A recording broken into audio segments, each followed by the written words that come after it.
Right. Seshu గారు, అంటే మరో అంశం ఏంటంటే ఒక పెట్టుబడిదారులకు భరోసా కల్పించాల్సినటువంటి అవసరం ఉంది. ఆర్థిక వనరులు, మరో పక్క అక్కడ ఉన్నటువంటి అవకాశాలను కూడా, అంటే ఎయిర్పోర్ట్స్ అవ్వచ్చు, లేకపోతే మౌలిక సదుపాయాలకు కూడా ఎక్కువగా వాళ్ళకి భరోసా కల్పించాల్సినటువంటి అవసరం ఉంది. ఆ రెండు విషయాల్లో చూసుకుంటే తెలంగాణలో ఎక్కువ అవకాశాలు ఉన్నాయా, లేకపోతే ఆంధ్రప్రదేశ్లో ఎక్కువ అవకాశాలు ఉన్నాయా అనుకోవచ్చా? అంటే ఇప్పుడు ఆంధ్రప్రదేశ్ విషయానికి వస్తే రాజధాని నిర్మాణం, పోలవరం ఇవన్నీ కూడా బడ్జెట్లో ఎక్కువ కేటాయింపులు ఉన్నాయి. అలాగే ఇట్లాంటివి ఉన్నటువంటి ప్రస్తుత సంక్లిష్ట పరిస్థితుల్లో పెట్టుబడులను ఆకర్షించే విధంగా ఉండాలంటే ఇది కొంచెం ప్రయాసతో కూడుకున్నటువంటి విషయం అనుకోవచ్చా? ఖచ్చితంగా ఇప్పుడు పెట్టుబడుల ఆకర్షణలో ప్రభుత్వ పాలసీలు ఇంపార్టెంట్ అవుతాయి. ఆయా రాష్ట్రాల్లో ఉన్నటువంటి మౌలిక వసతుల కల్పన అనేది ఇంపార్టెంట్ అవుతుంది. ఈ ఈ రెండు అంశాల ఆధారితంగానే పెట్టుబడిదారులు ఆ రాష్ట్రాల్లో పెట్టుబడులు పెట్టడానికి ముందుకొస్తారనేటటువంటి విషయాన్ని గమనించాలా. అంటే ఆంధ్రప్రదేశ్ కంటే కూడా తెలంగాణకి ఎక్కువ అడ్వాంటేజ్ ఉందండి. అడ్వాంటేజ్ ఏంటంటే హైదరాబాద్. అవును. హైదరాబాద్ కు మించినటువంటి నగరం తెలుగు రాష్ట్రాలలో ఎక్కడా కూడా లేదు కదా. కాబట్టి పెట్టుబడిదారులు హైదరాబాద్ లో పెట్టుబడి పెట్టడానికే ఎక్కువ మొగ్గు చూపుతారనేటటువంటి విషయాన్ని గమనించాలా. ఆ అడ్వాంటేజ్ తోటే తెలంగాణ రాష్ట్ర ప్రభుత్వము ఆంధ్రప్రదేశ్ కంటే కూడా ఎక్కువ పెట్టుబడులను సాధించేటటువంటి అవకాశాలే స్పష్టంగా కనపడుతున్నాయి. అయితే ముఖ్యమంత్రి రేవంత్ రెడ్డి కూడా దావోస్ పర్యటన కంటే ముందు సింగపూర్ పర్యటనకు వెళ్ళాడు. సింగపూర్ పర్యటనలో 3,500 కోట్ల రూపాయల ఒక ఎస్టీ డాటా సెంటర్ ని ఒక ఒప్పందం చేసుకోవడం జరిగింది. తర్వాత క్యాపిటల్ ల్యాండ్ అనేటటువంటి ఇన్వెస్ట్మెంట్ సంస్థ తోటి 450 కోట్ల రూపాయల ఐటీ పార్క్ ను కూడా సాధించడం జరిగింది. అంటే ఇప్పటికే దావోస్ పర్యటన ప్రారంభం కాక ముందే సింగపూర్ లో ఒక 4,000 కోట్ల రూపాయల పెట్టుబడులను తెలంగాణ రాష్ట్రం సాధించగలిగింది.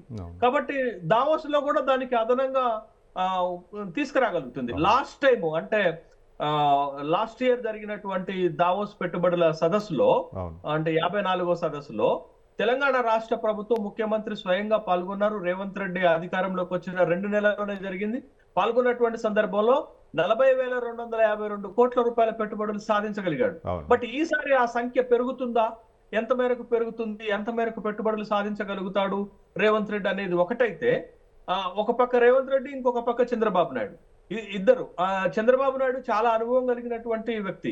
దరిదాపు 19 ఏళ్ళు ముఖ్యమంత్రిగా 14 ఏళ్ళు, ఇప్పుడు 5 సంవత్సరాలు, దరిదాపు 19 ఏళ్ళు ముఖ్యమంత్రిగా చేసేటటువంటి అవకాశం ఉన్నటువంటి వ్యక్తి.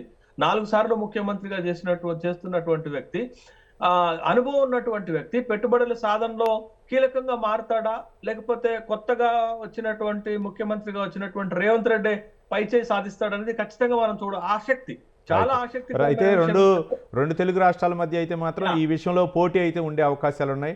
కానీ ఈ విషయాల్లో అంటే మీరు ఇంతకు ముందు చెప్పారు 40,000 కోట్ల పైచిలకు గతంలో ముఖ్యమంత్రిగా బాధ్యతలు చేపట్టిన తర్వాత రేవంత్ రెడ్డి తెలంగాణకు పెట్టుబడులు తీసుకొచ్చారు. కానీ ప్రతిపక్షాలు కూడా ఆరోపిస్తున్నాయి 40,000 కోట్ల రూపాయలు పెట్టుబడులు తీసుకొచ్చారు అంటే ఎంతమందికి ఇందులో ఇన్వెస్ట్ కల్పించారు, పారిశ్రామికవేత్తలు ఏ విధంగా వాళ్ళు అభివృద్ధి పదంలో ముందుకు వెళ్ళారు, వాళ్ళు ఏ విధంగా ఇండస్ట్రీ అనేది ఒక శ్వేతపత్రం విడుదల చేయాలని ఇటుపక్క ప్రతిపక్షాలు కూడా ఆరోపణలు చేస్తున్నాయి. ఏ విధంగా చూడొచ్చు అంటారు? ఇప్పుడు రేపు దావోస్ పర్యటన తర్వాత ప్రతిపక్షాలు కూడా ఎదురు చూస్తున్నాయి అనుకోవచ్చా?